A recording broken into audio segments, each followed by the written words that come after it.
In this video, I wanted to go over another technique on reprogramming your subconscious mind.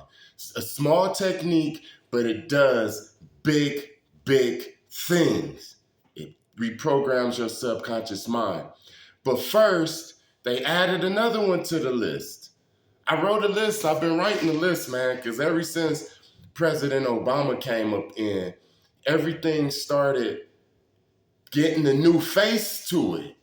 And this can't be a coincidence. Okay, so you got Obama, the new face of the presidency back then.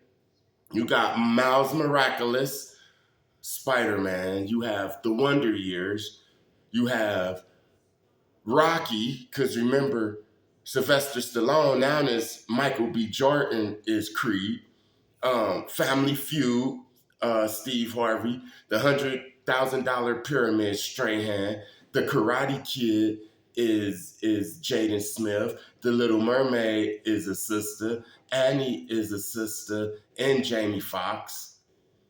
Now in The Exorcist.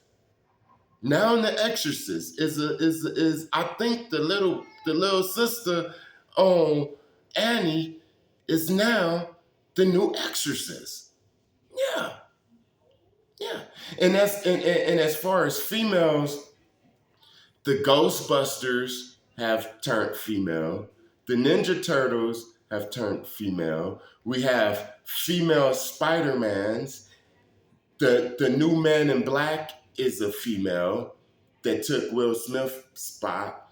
And Captain Marvel is fit to be the big thing. That's because there's two energies.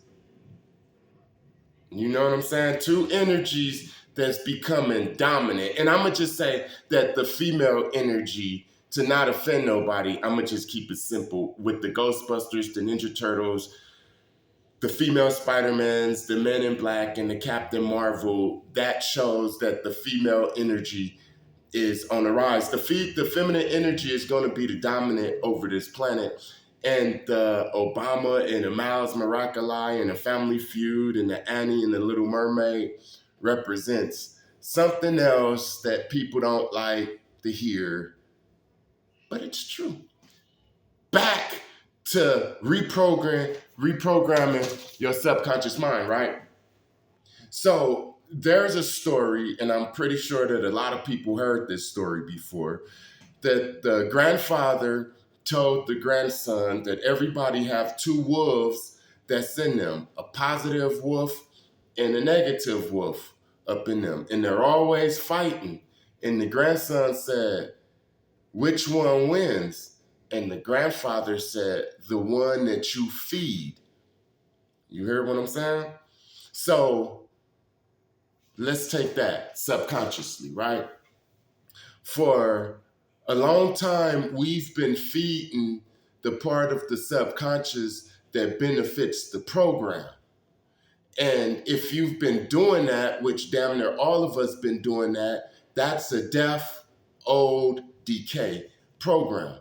But you also have another program within you, which is a godly program. These are those two wolves that the grandpa was talking about, right? And the reason that we can't hear this positive program, this positive wolf or this Holy Spirit or God's voice, the positive that's going to lead you straight, is because we feed this one, the satanic, the decaying, the negative program, however you want to call it. We feed this one so much that this one becomes real low. So what we need to do is feed this one so it becomes high, and this one becomes low almost to you can't even hear it.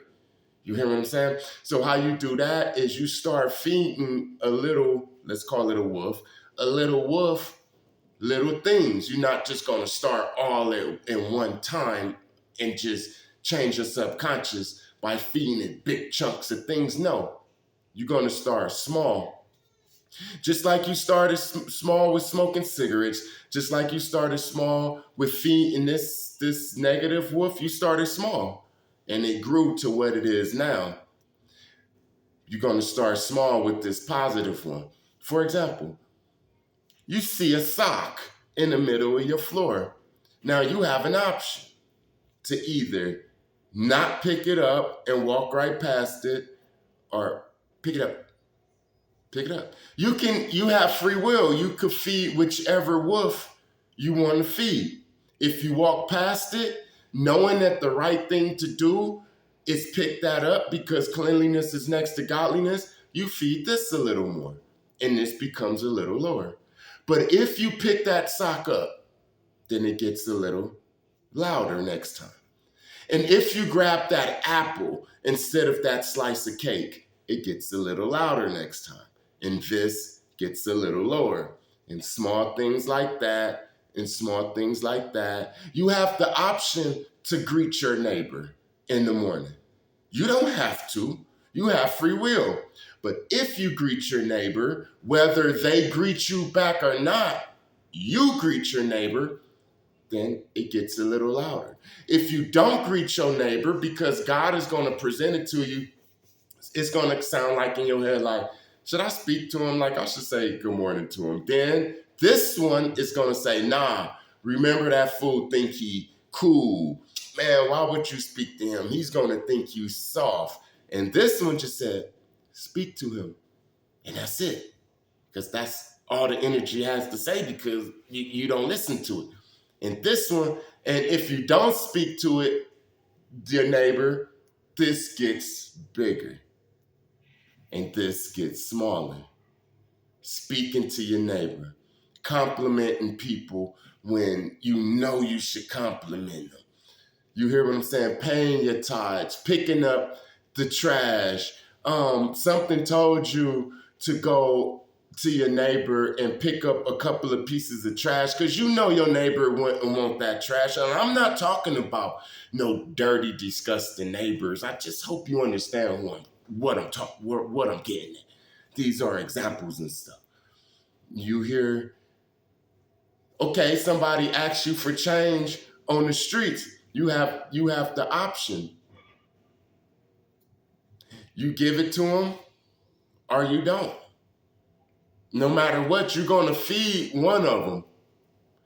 So I've learned how to feed this one by doing little things, little bitty things. Now, when it was time to change my son's diaper, I could either A, go back to sleep at 3 a.m, or C, wake up immediately and change his diaper because my girl, she just had the baby, she got stitches and stuff, they depending on me. It's real easy for me to make the excuse, roll back over and be like, hey, I'm a father, I gotta get up anyway in a minute, she can handle it. But the voice in my head was like, no, you do it. You do it. And since I followed that voice, this voice now is the dominant in my life, and this voice is the less. I call it subconscious. I'm saying subconscious. What I'm meaning is the devil, the angel and the devil on your shoulder, your consciousness. Some people are going off of autopilot. If this gets too strong, either one, but let's say the negative one. If the negative one get too strong, then this one damn near be so small that it has no voice at all to where you run on autopilot. These are those people who be running on autopilot, just doing what they gotta do. But then there's righteous people that's like they're on autopilot for righteousness because this voice is so big and the wicked voice is so small. It's never gonna be equal. And no matter what you do, you're gonna feed one or the other in all aspects of your life. You hear what I'm saying? Make sure that you're feeding the one that's going to benefit you, because you feed this one too much, like I said, you're going to be on autopilot, fully possessed by this part of your consciousness that's on decay, lack, hurt, pain, trauma, all of that. You feed that, then that's all you're going to get. Don't forget to like, comment, share, and subscribe, and I'll be back at you with another video. Peace.